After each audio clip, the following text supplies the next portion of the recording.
of low position. Do not be conceited.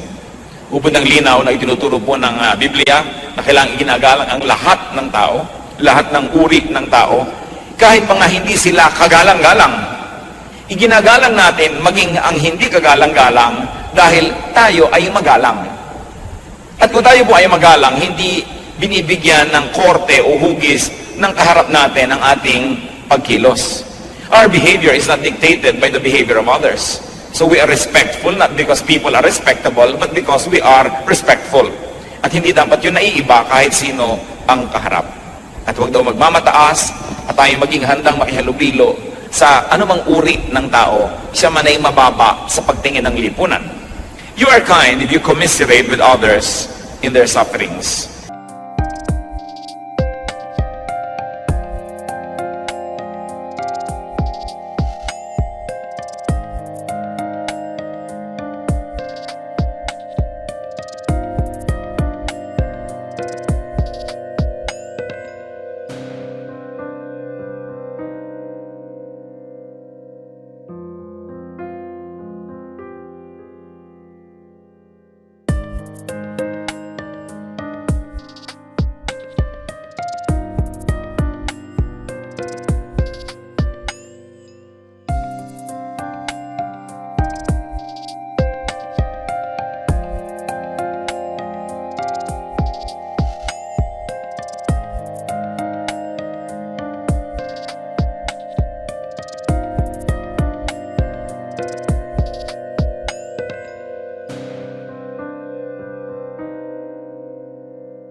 Kung tayo nakikiramay sa pagdurusa ng iba, ay mabuti ang ating loob. Hindi yung iba na natutuwa pa pag may napapahamak. At ito mga kapatid, isang test. Kung talagang mabuti ang ating puso, tinatablan tayo ng salita ng Diyos. Kahit yung taong inis na inis kayo, kahit yung taong galit kayo, kahit yung taong maraming masamang ginawa sa inyo, pag siya'y napapahamak, nasasaktan din kayo kahit malang bahagya. Yun ay isang magandang pagsukat kung tayo ay mabuting tao. Pero kung tuwang-tuwa ka at may napapahamak dahil galit ka sa Kanya, nasaan ang pag-ibig ni Kristo? Sabi, kung kayo ay magiging mga anak ng Diyos, dapat ay mahigitan ninyo ang mga hindi nananampalataya. At yung mga hindi mananampalataya, mabait sa kanila at masama sa kanila. Pero dahil ikaw ay anak ng Diyos, nakukuha mong maging mabuti kaysa sa hindi mabuti sa iyo. Kahit sa ganung mga tao. At ito po magandang test. Kung meron tayong lihim na ligaya, pagka ang mga tao ay nagdurusa, nabibigo, napapahamak, meron tayong dapat na ayusin sa ating sarili, sapagkat ang tinatahanan ng Espiritu ng Diyos ay nalulungkot din kung napapahamak maski ang ating mga kaaway o ang umaaway sa atin. At sa pakikiramay po, there are different levels. It can be intellectual, it can be emotional, but very importantly, it must be physical, that you really get involved with the troubles of other people. Hindi lang yung, sige, ipagpe-pray kita, pero ginagawa po natin kung ano yung practical na pwedeng gawin, na hindi na kailangan ipanalangin pa, dahil pwede na natin gawin. Nangangailangan halimbawa ng tulong ating kapwa, huwag na ipagpe-pray kita kung may maitutulong tayo. Maaaring hindi buong-buo nating maibigay ang pangangailangan nila, pero yung makatulong man lang tayo na ilang bahagi doon, pag marami nagtulong-tulong, mabubuo rin yun. Yan po ang napakadaling pagtaguan ng mga Kristiyano, yung sabihin, ipagpe-pray kita. Kasi iniisip nila, pag nasabi na nila yon, ligtas na sila sa ano pang ibang pananagutan sa buhay. Pero ang tunay na kabutihan ay pakikiramay sa physical na paraan. To be there, to be a warm body, and to be actively involved in somebody else's deliverance or solution. Hebrews 13:3, remember those in prison as if you were their fellow prisoners, and those who are mistreated as if you yourselves were suffering. Ito ang hinahanap sa atin ng Biblia na uri ng pakikiramay sa ating kapwa, na bagamat hindi ka nabilanggo ay aariin mong isa ka ring nakaranas mabilanggo at ganoon na magiging pagtingin mo sa mga nakakulong. Na kung ikaw ay hindi man nakakaranas na maiwanan ng asawa, o kaya ay mapagtaksilan, o kaya ay masunugan ng bahay, o malubog sa baha ang bahay, ay halos ganoon ng iyong nadarama at dinarama kung ang kapwa mo ay naralagay sa ganung kalagayan. Ang nagiging pagtulong tuloy, lubos. Marami pong uri ng pagtulong. Merong isang bagyo, nagpadala tayo ng konting damit, masaya na tayo. Nagpadala ka nagbigay ka sa mga tao ng tigi-tigisang bag na may bigas, may pagkain. Masaya ka na, nakatulong ka na. Isang kainan lang yun eh. Mamaya sa susunod na oras ng pagkain, wala na naman silang kakainin. Kung minsan po ay nagiging cosmetic, no? Yung nararamdaman ng tao na siya'y nakatulong na. Sapagkat akala natin, minsan lang tayo nag-abot, pwede na.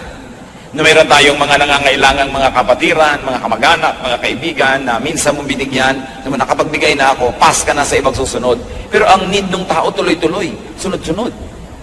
Kung ang tao ay nangangailangan ng gamot, naibili mo ng gamot ng isang inuman, pero sa susunod, anong iinumin niya? Ang tunay po na may makagandahang loob, lubos ang pagdamay. Hindi na siya naglilibang-libangan at nag-aaliw-aliwan na nakatulong siya ng konti, pinalalaki na niya para huwag na siya mag-guilty pa sa kanyang paglimot sa darating na mga araw. Kaya alalahanin ng tao na para bang iyon mismo ang ating nararanasan. Yun ang nais ng Diyos sa makita sa kanyang mga anak. Ang tunay na mabuting tao naman ay nakikigalak, hindi lang nakikiramay. Kung dapat namang makigalak, makigalak. Nagtagumpay siya, naging honor graduate ang kanyang anak, makigalak. Hindi yung babaliwalain natin yung mga accomplishments ng ating kapwa. Ito po ay isang uri ng katigasan ng puso. Na merong naging magandang bahay ang iyong kapitbahay o kamag-anak, hindi mo man lang dalawin na sabihin, wow, ang ganda. Parang ini-ignore mo lang. At kumisan maging sa mga Christian, may mga ganyan. Nagkakainggitan. Nagpatayo ng church, yung isang kongregasyon, yung kabilang kongregasyon, hindi pa nakakapagpatayo, ini-ignore. Binabaliwala. At sasabihin pa, materialistic kasi sila. Wala silang alam kundi magpatayo ng building, ang yabang-yabang kasi nila. Nilalait pa nila yung na-accomplish ng kanilang kapatid. At kung minsan pupunta ka sa church, ang ganda-ganda, worldly naman ang mga tao dito, kaya maganda eh. Yung bang, inggit ka kasi, no? At yan ay dapat tayo natutuwa, mga kapatiran natin, ibang churches, may magagandang churches. Salamat! Maganda, mabuti. Hindi yung hahanap ka ng kapintasan para lang libangin mo yung sarili dahil iinggit ka pala. So, ang tunay na kagandahang loob, hindi lang nakikiramay sa kalungkutan, nakikigalak din sa kasiyahan ng kanyang kapwa, lalo't kapatid sa Panginoon. Romans 12:15, rejoice with those who rejoice, mourn with those who mourn. Kailangan tayo nakikipagsaya sa mga nagsasaya, tayo naman nakikipagluksa sa mga nagluluksa. Do not trivialize people's achievements. Napagod na pagod yung kumare mo, kakukwento kung gaano kagaling sa eskwela yung kanyang anak, pinipilit mo na ang pag-usapan ng recipe, iba ka ng iba kasi ang anak mo hindi honor student. Kailangan, ina-appreciate mo yun kasi kagandahang loob ng Diyos yun na nadarama nila. At siguradong sa iyo naman ay may ibang kagandahan, loob ang Diyos, ibang uri, ibang hugis, na maaaring hindi mo lang nakikita agad. Do not trivialize people's sorrow. Ito po ang isa sa mga pinaka-careless na ginagawa ng tao. Yung may lungkot na lungkot, sasabihin mo, I know how you feel. You don't know. Don't presume. And never tell people, oo, naranasan ko na yan, lilipas din yan. Parang binabaliwala mo yung kanyang kalungkutan.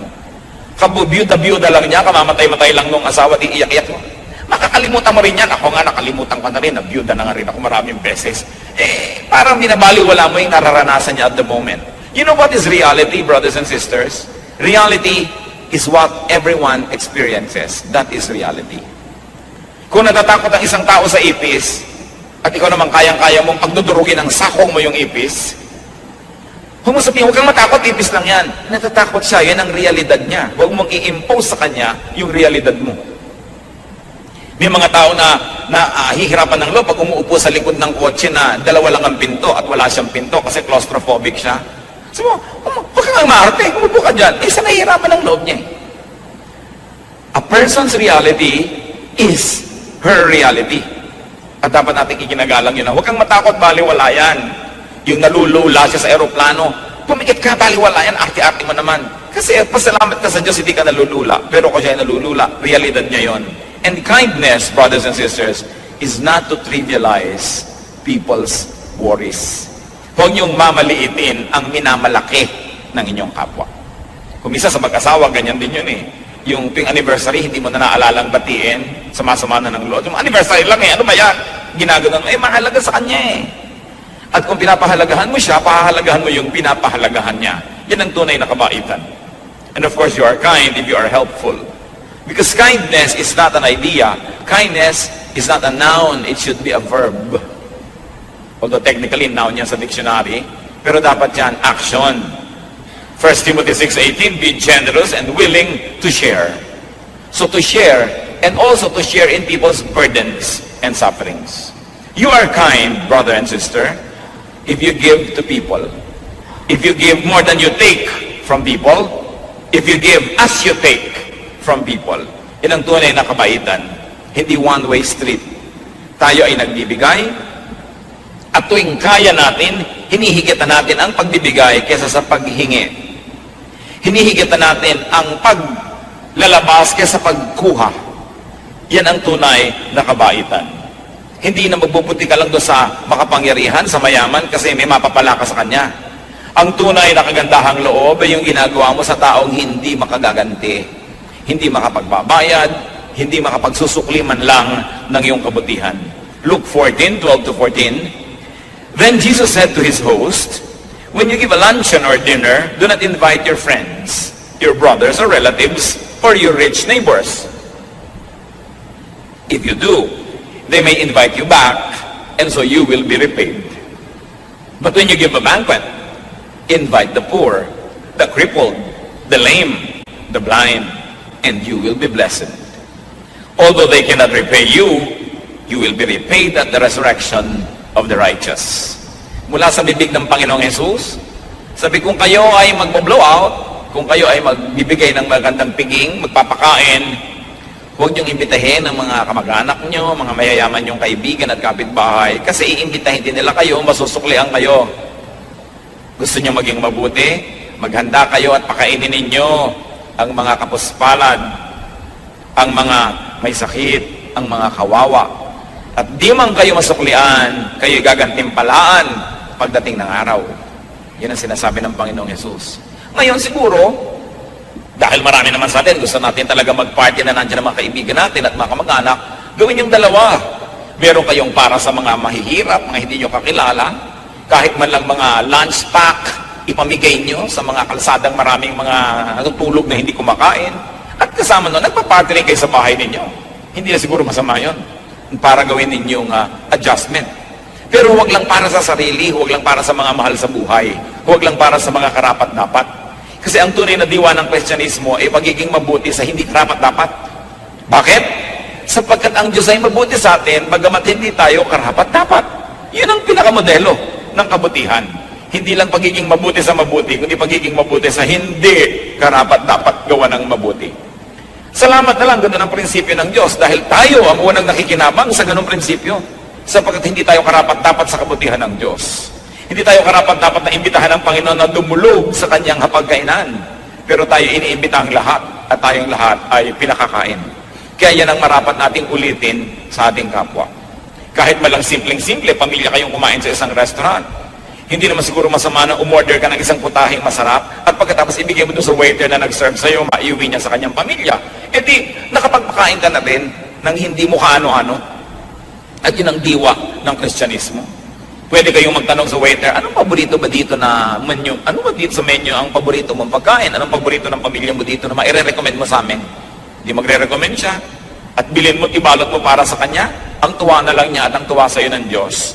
Kesa sa bigyan mo ng tract na pulyeto, repent, ibibigay mong ganyan, accept the Lord Jesus Christ, although that is not bad. Pero anong talab nun kung hindi mo naman ginagawa ng mabuti yung kapwa mo? Eh, kung binigay mo yung isang balutan ng masarap na pansit at kasabay pa yon, baka basahin. Baka maniwala na meron kang pagmamalasakit sa kanya. Kaya kailangan action, hindi salita. Action. You are kind if you share good things with people outside of your love circle. At yan ang sinasabi ng Panginoong Jesus. Proverbs 25:21. If your enemy is hungry, give him food to eat. If he is thirsty, give him water to drink.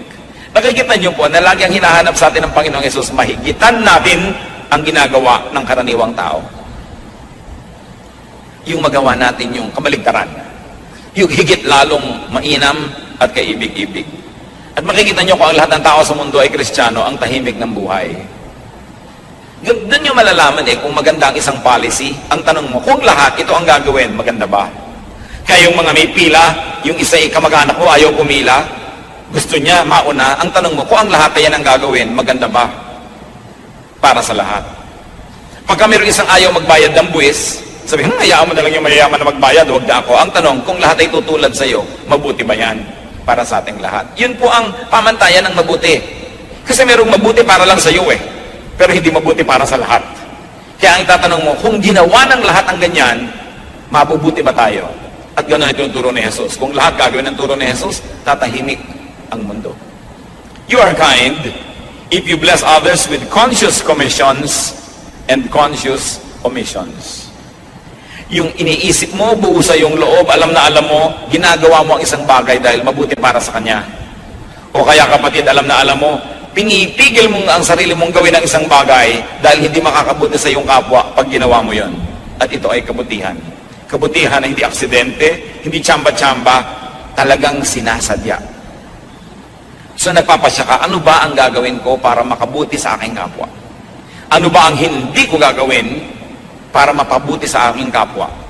Katulad kung nakikita nyo sa mga kapitbahayan, 99% sa Metro Manila, siksikan ng mga bahay. Bihira naman yung may mga lote, malalayo ang bahay mo sa iyong kapwa. Magpapatugtog ka ng pagkalakas-lakas na radyo. Ano mangyayari? Narindi na yung kapitbahay mo. Magpaparty kayo dahil debut ng anak mo. Hanggang alas 2 ng umaga, nagkakantahan kayo ng mga sintonado ninyong mga karaoke. Parusa sa inyong kapwa. So ang tanong, itong ginagawa ko ba'y mabuti sa aking kapwa? Ang dami-dami na may mga OFW tatay, nagpadala ng radyo, nagpadala ng sound system para malaman ng lahat, kalakas-lakas magpatugtog.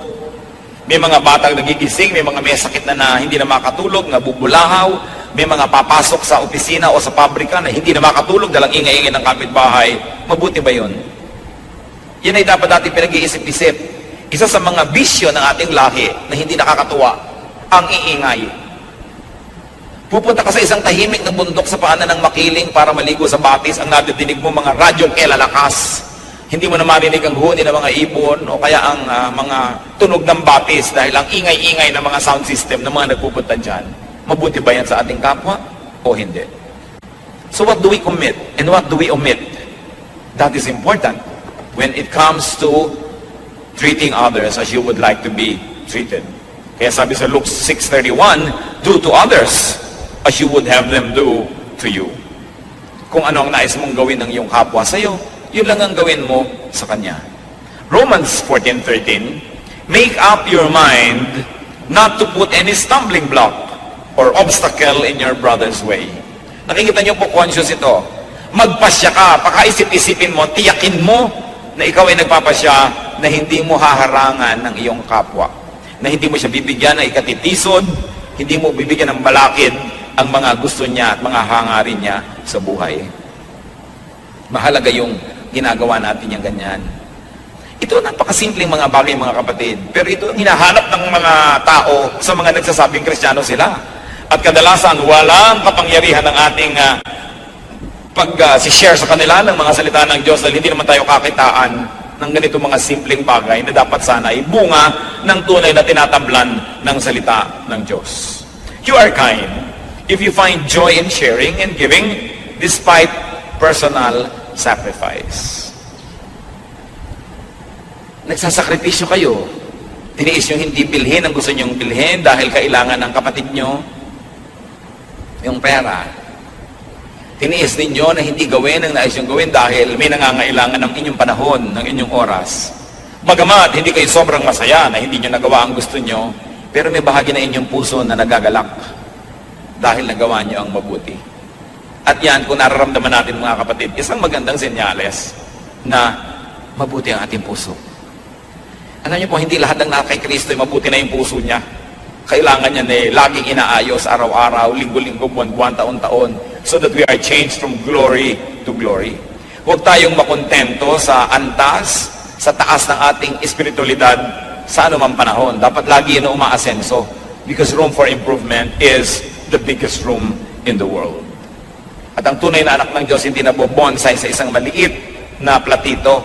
Kailangan siya nag-uugat, namumunga, lumalaki, namumulaklak, humahalimuyak, at nagkakaroon ng napakarami niya mga dahon Ganun ang buhay espiritual na napapansin at pinaniniwalaan ng iba.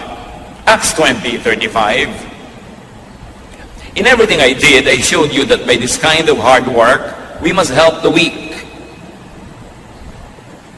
Remembering the words, the Lord Jesus himself said, it is more blessed to give than to receive.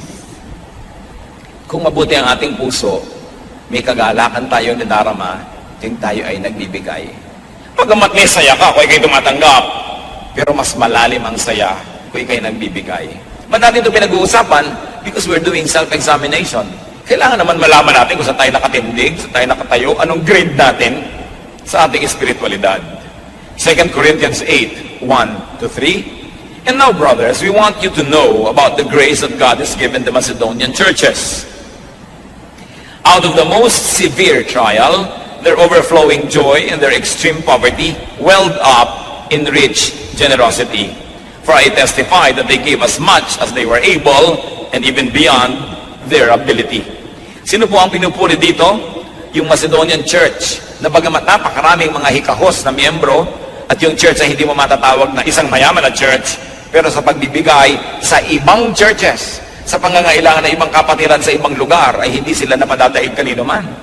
At kahit na sa kanilang kasalatan, sila po ay nakukuha nila na magbigay pa sa pangangailangan ng iba. At hanggang ngayon, pinag-uusapan natin yung mga Macedonians na ito, na isang patunay na nagkaroon ng pagbabago ang kanilang kalooban, na bagamat sila may pangangailangan, di nila tinatalikuran ng pananagutan na maging matulungin sa kapwa. Alam niyo po yung kasalatan, hindi yan excuse para hindi ka tumulong. Kung minsan nga, baka kaya ka nananatiling salat, mahirap, kapos, kasi makunat ka. Kasi ayaw mo magbigay. Siyempre, hindi ka nagtatanim, paano ka aani? Napakasimple naman ng mechanics niyan eh. Kung ano itinanim, inaani. Hindi ka nagtanim, ano kaanihin mo sa buhay? Kaya pag itinuturo ito, katulad ng mga taong si Pablo, alam na alam niya yung magiging bunga kung bukas ang ating kapalad at tayo mapagbigay sa ating kapwa kahit tayo ay hindi mayaman. Kahit pa nga tayo ay may mga kagipitan. Hindi yan excuse. Nobody is excused from being good, from being kind, and being supportive of the work of the Lord. Dahil sana nagbibigay ka sa Satanas, lugi ka. Nagbibigay ka kung kanino lang. Pero kung nagbibigay ka sa Panginoon, sa kanyang mga anak, na inaari ng Diyos, kung ano man ang ginawa sa kanyang mga anak, ay ginawa sa kanya, paano ka malulugi? It's a very simple secret of prosperity to always be giving. You are kind if you do not exploit nor take advantage of people's weaknesses. Ang mga tao po, dumarating ang panahon na sila'y mahina, kayang-kaya nating maniobrahin. Kung minsan may iba silang tinutuunan ng pansin, hindi napapansin ang ginagawa natin, pwede nating dayain, pwede nating kupitan, pwede nating nakawan, pwede natin silang gamitin nang wala silang kamalay-malay, pwede natin silang utuin, pwede natin silang bigyan ng mga kung ano-anong mga pambulag para natin sila mapakinabangan. Pero ang anak ng Diyos, oras na nakita niya yung moment of weakness, hindi niya yun sinasamantala. Katulad sa Biblia, yung mga tao nakita nila ang kanilang magulang na hubad, di ba't naparusahan? Kasi pinagsamantalahan nila yung pagiging tulog ng tao, lasing pa nga, hindi nila iginalang, tiningnan nila ang pagkakahubad, naparusahan. Kasi ang taong tulog, maski pa nga dahil lasing, lalo mong dapat igalang. Yung hindi niya papayagan na gawin mo sa kanya o sa kanyang presensya kung siya'y gising, huwag mo rin gawin kung siya'y tulog. Kailangan ginagalang mo ang iyong kapwa. Yung may cellphone ng iyong kapwa, pinapakialaman mo, tinitingnan mo kung sinong kausap, anong pinag-uusapan, hindi dapat ginagawa. Pero siguro kung asawa kayo at meron kayong konting duda na napagtataksilan kayo, meron kayong konting excuse. Why? Because you are one. Kasi kayo'y isa. Kung siya'y napahamak, damay ka rin. Pero yung kaibigan mo lang, kahit mga kasintahan mo, hindi mo dapat ginagawa yan kasi hindi pa kayo mag-asawa. You respect people's privacy. And not being able to defend their secrets is a form of weakness. Hindi mo dapat sinasamantala yun. Yung mga mahihirap na tao na pinipilit mong mapakinabangan sila dahil wala silang magagawa, kakapit sila sa patalim, isang uri ng pagsasamantala. At ganoon din yung pagpapautang na sobrang laki ng tubo. Yan ay pagsasamantala sa kahinaan ng kapwa. Deuteronomy 24:14-15. Do not take advantage of a hard man who is poor and needy, whether he is a brother Israelite or an alien living in one of your towns. Pay him his wages each day before sunset, because he is poor and is counting on it. So kung may namamasukan, arawan lalo na ang kanyang sweldo, huwag nang pabukas-bukasin kasi kailangan na niya yun. Kaya nga pinapatulan niya yung arawan na sweldo. Dahil sa isang kahig, isang tuka. Hindi na alam ng mga kabataan niya isang kahig, isang tuka kasi ang manok na nakikita nila nasa freezer na lang ng mga supermarket. Pero yung manok kakahig sa lupa, hahanap ng bulate o hahanap ng buto, isang kahig, isang tuka, isang kahig, isang tuka. At maraming ganun tao. Magtatrabaho ngayong araw para kumain ngayong araw na to. Wala silang savings para bukas, ibang trabaho na naman bukas. At sa 10 milyon na OFW, mga kapatid, sinong Pilipino ang walang kamag-anak na namamasukan sa mga banyaga, ibang kultura, ibang batas, ibang relihiyon, ibang lugar? At karamihan dyan, naaabuso sila.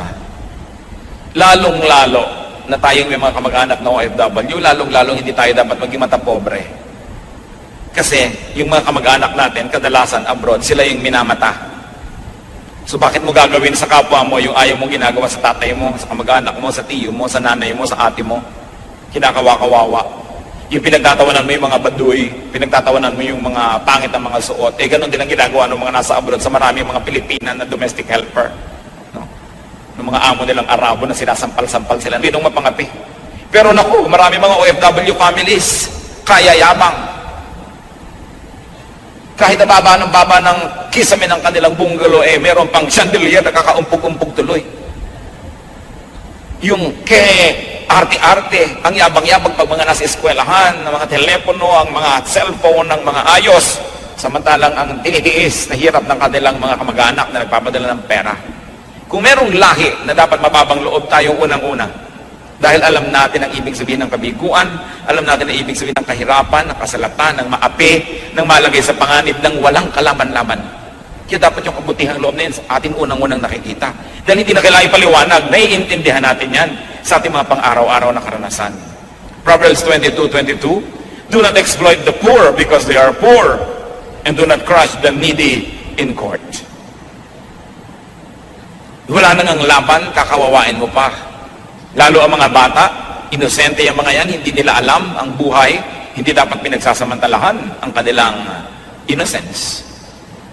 Lalo na ang mga may sakit, na kung minsan, yung may mga kapansanan, lagi yun ang mga pinagtatawanan sa mga programa sa TV, ginagawang comedy, ang kanilang mga paghihirap ng loob at hirap ng katawan. Hindi tayo dapat nakikitawa sa ganong mga kabaliwan. Nanonood kayo ng TV, nakita yung pinagtatawanan ng mga ngongo, pinagtatawanan yung paralitiko, pinagtatawanan yung bulag. Hindi ka dapat kasama sa natatawa doon. Kung ikaw ay nananalig sa kabutihan ng Diyos. Ang ginawa ni Jesus sa mga ini, tinulungan. Hindi sila pinagtawanan, hindi sila ginawang object of derision or object of comedy. Kaya kailangan yung puso na titest. Doon mga kapatid, nagkakatalo ang tunay na Kristiyano o hindi. Hindi sa laki ng Biblia, hindi sa galing mong makipagtalo, hindi sa pang-araw-araw mong kilos sa buhay. People may not read the Bible, but they read your actions, and your actions speak louder than words. You know that you are kind if behind your back, people say that you are and call you kind. Yun ang pinakamagandang test. Kung sa inyong absence, pinupuri kayo ng tao, tinatawag kayong mabait, mabuti, mabuti nga kayo. Dahil tao naman ang makakaalam niyan. Kasi kung minsan, meron tayong ilusyon tungkol sa ating sarili, akala natin tayong mabait. Paano kayo pinag-uusapan ng mga sarili niyong anak kung sila-sila lang ang nag-uusap? Paano tayo pinag-uusapan ng mga sarili nating kapatid pag sila-sila lang ang nagkakaumpok-umpok? Paano tayo pinag-uusapan ng mga kaopisina, kaeskwela, halimbawa, mga kaibigan? Kadalasan, yun ang totoo tungkol sa atin. Proverbs 27 verse 2, let another praise you and not your own mouth, someone else and not your own lips. At yan ay isang magandang patotoo kung tayo nga ay mabuti. So maging mabuti. Yung pagiging mabuti, mga kapatid, I like to make a very personal definition. Yung kabutihan, nasa loob yon. Nasa isip, nasa puso, nasa philosophy ng tao. So maging mabuti, pero higit doon, maging mabait. in my very personal application is bait is action.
Pangangailangan natin ang kabutihan at kabaitan ng kapwa.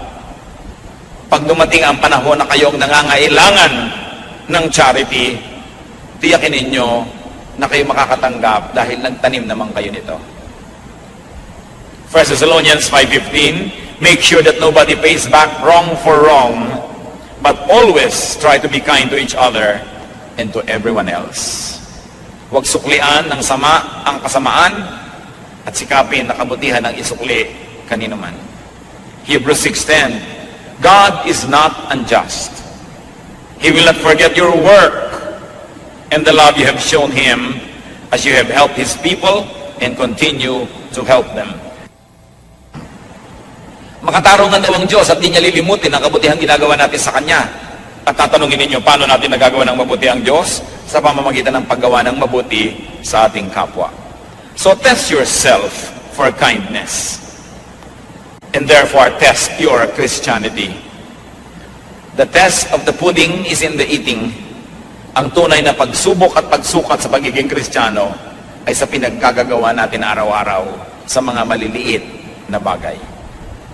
At kung tayo magkakamali man, mabuting magkamali doon sa panig ng sobra kang naging mabait kesa kulang ang iyong naging kabaitan.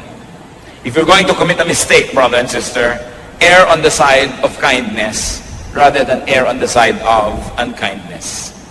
Being kind is actually planting. So, you don't have to be holy and righteous to be kind. You only have to be wise.